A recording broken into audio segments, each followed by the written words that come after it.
Salve, salve Academia Libertária, eu sou o DK, eu tô aqui para fazer mais um vlog. Esse vlog ele vai ser um pouquinho disperso, porque eu ainda não tenho muita ideia do que falar nele, mas eu tenho algumas pequenas ideias, né?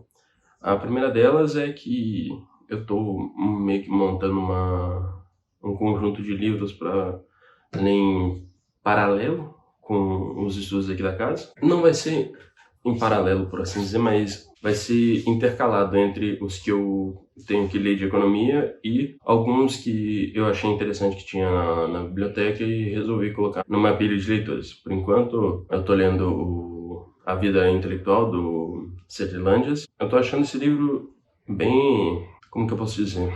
Seria edificador, porque existem muitas lições que o padre C.T. Langes ele passa pra gente nesse livro. Principalmente sobre o papel do que é o intelectual, que é justamente o propósito do livro, né? Esse livro ele tem uma base, por assim dizer, nas orações do São Tomás de Aquino, em 16 orações que ele dedica, ou ele faz, né, recomenda ao Frei João, ou algo do tipo. E o Padre C.T. Langes ele vai pegando essas orações, ele vai construindo por sobre elas, né?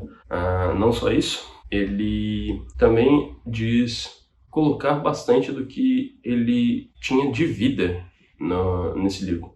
Então é um livro bem interessante, né? E assim, eu acredito que esse é um livro fundamental para qualquer pessoa que tem qualquer propósito de pesquisa e estudo acadêmico, seja ele formal ou informal. Vou falar um pouquinho sobre o meu dia ontem, né? Que eu tô gravando esse vídeo de manhã. Eu tinha que ter gravado ele ontem à noite, só que por problemas de telefone, né? Os dois telefones estavam sem bateria, que a gente usa para gravar. E, para compensar, o meu que carregou um pouquinho mais, ele tava com pouca memória. Então, não deu para gravar ontem.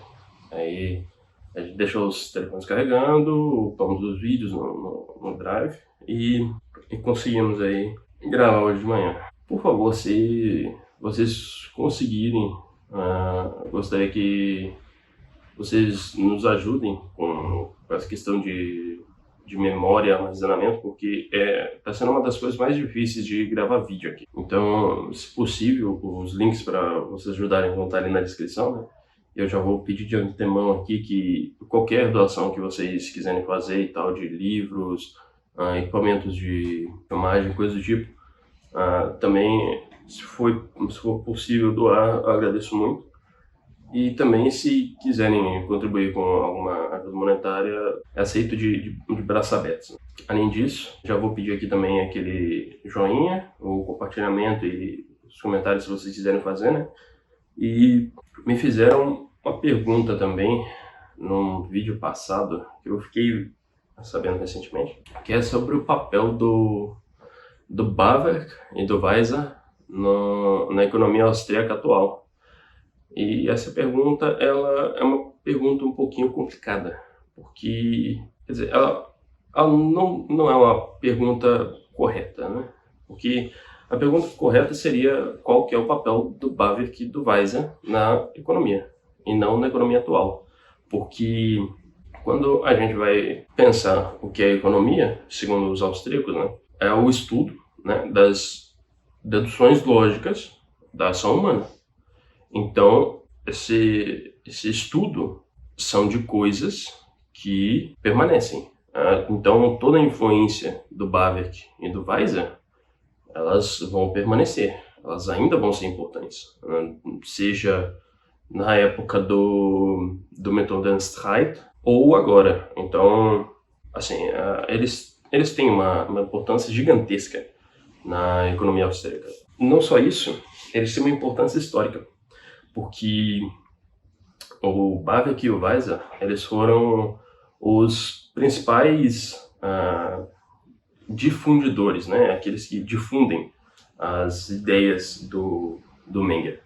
E o José Manuel Moreira, e ele vai trazer o ponto do Stigler nesse livro aqui, que é o ponto histórico da escola austríaca. Ele vai trazer o ponto de que sem o Bawerk e o Weiser, o Menger ele não seria tão conhecido, porque na época, o Mises também fala um pouquinho disso, na época só havia o Menger, né, de austríaco, e foi justamente um pouquinho antes do começo, no comecinho do Methodenstreit, que seria uma versão meio abrasileirada, seria a treta do método, né?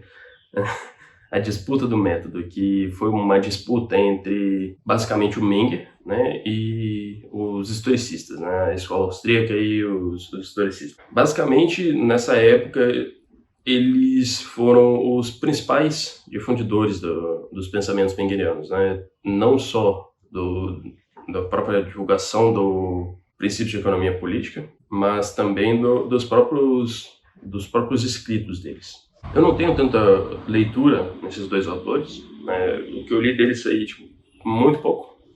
Eu li pouquíssimo do Weiser e do Bawerk, mas assim, mesmo considerando só a importância histórica deles, assim, eles têm uma gigantesca importância no pensamento econômico e também no pensamento austríaco. O Mises e o Hofbauer citam bastante esses dois autores, principalmente o Hofbauer.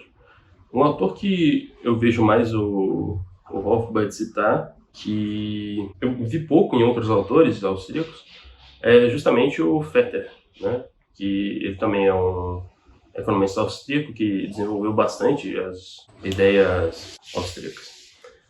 A importância do Bawerk é justamente que ele vai dar ali uma fundação do pensamento misesiano. Ele foi professor do Mises na Universidade de Viena.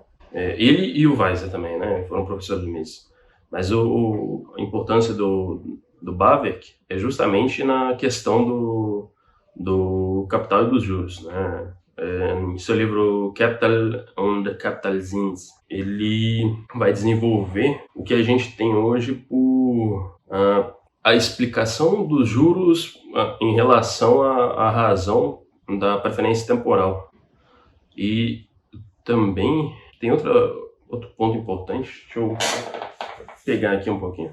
Em relação a Menger, George Stigler defende uma posição comumente aceita pela maioria dos economistas, a de que Eugen von Bawerk e Friedrich von Weiser é a que o tornaram conhecido, né? Eles tornaram Menger conhecidos. Dizendo de outro modo, Menger não existiria, entre parênteses, pelo menos da mesma maneira, entre parênteses, sem o que Frank Knight chama de o grande triunvirato vianense. E também, aqui, Eugen von Bawerk surgiu como a próxima figura importante da escola austríaca. Na obra Capital und Kapitalzins, que seria o que a gente conhece por Capital e Juros, né, ele demonstrou que as taxas de juros, quando não manipuladas por um banco central, né, elas são determinadas pelos horizontes temporais do público, ou seja, a relação das preferências temporais, elas vão trazer a determinação do que seriam as taxas de juros, porque quando a gente vai pensar nos juros, eles são justamente aquela diferença, né, entre o dinheiro atual e o dinheiro presente e o dinheiro futuro, né, que seria justamente essa relação. Então, o que é essa relação, senão justamente a preferência temporal de um comprador e de um vendedor, onde um prefere o dinheiro presente e o outro prefere o dinheiro, né, acumulado no futuro. A gente não está falando de uma troca que ela é de um certo modo igual, por assim dizer. Porque a troca, quando ela ocorre, ela é justamente uma relação entre um bem presente, né, e uma prospectiva de um bem futuro.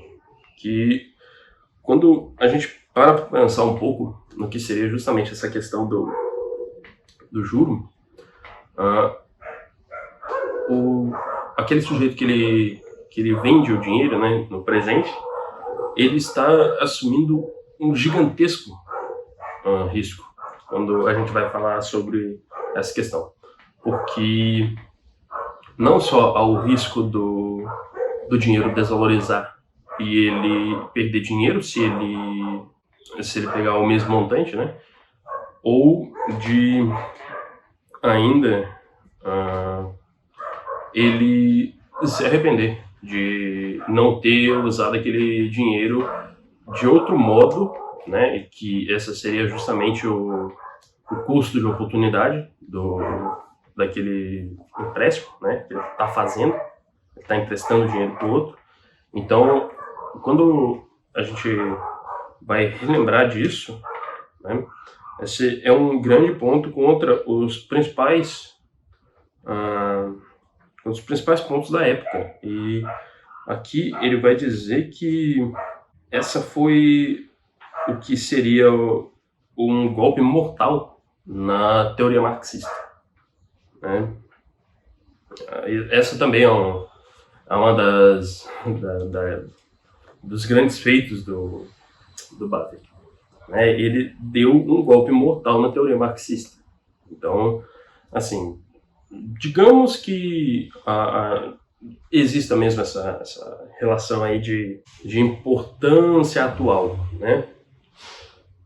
Ainda que ele não tivesse uma importância atual no pensamento econômico, ele ainda tem a sua importância gigantesca na história do pensamento econômico, que também é uma grande parte da economia. Então, assim, eu acredito que ambos os autores, eles precisam ser vistos como grande parte do que a gente precisa respeitar, né?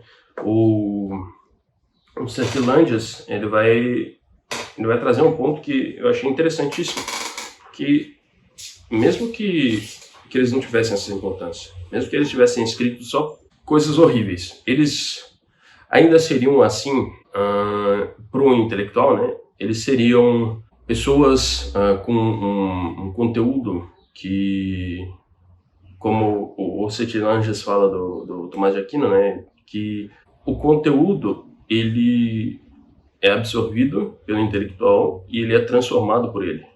Então, mesmo que eles tivessem escrito coisas que ainda seriam, que fossem, né, terríveis ou ruins na questão econômica, eles ainda seriam, por assim dizer, exemplos de o que não fazer, ou ainda de contrapontos a serem debatidos, né, a serem atacados, a serem respondidos. Enfim, eu acredito que é isso, né? Aliás, o Vida Intelectual e o contexto da história, o contexto histórico da escola austríaca, eles vão estar na descrição. Foram os 2 livros que eu citei aqui, né? Um que eu já terminei de ler e outro que eu ainda estou lendo. Tem uma pilhazinha aqui, que provavelmente vocês não estão vendo, né? Que é a pilha que eu mencionei mais cedo. E eu acho que é isso. Até mais.